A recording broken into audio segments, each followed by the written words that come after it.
ketakutan ketika menyaksikan diskriminasi atas dasar agama, keyakinan, atau identitas komunitas mereka. Rasa takut itu muncul karena perempuan sering menjadi kelompok paling rentan.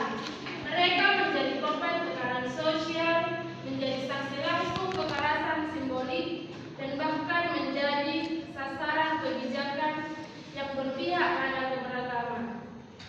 Namun, dari rasa takut itu pula lahir keberanian. Baru keberanian yang bernama empati, keberanian untuk merangkul perbedaan, dan keberanian untuk melawan intoleransi melalui tindakan nyata.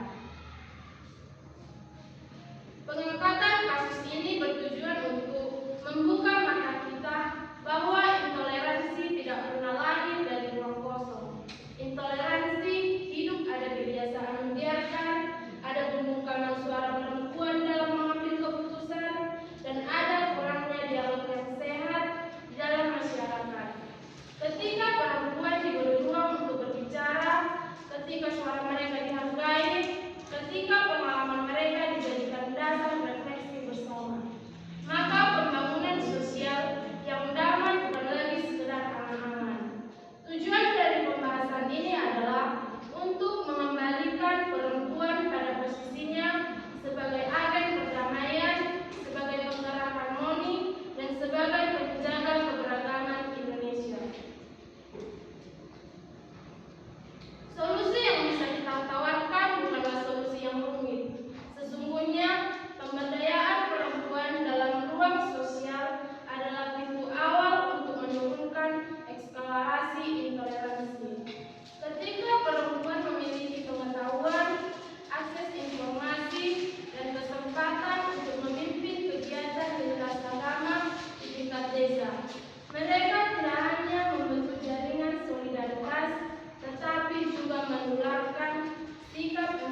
intoleransi dan diskriminasi.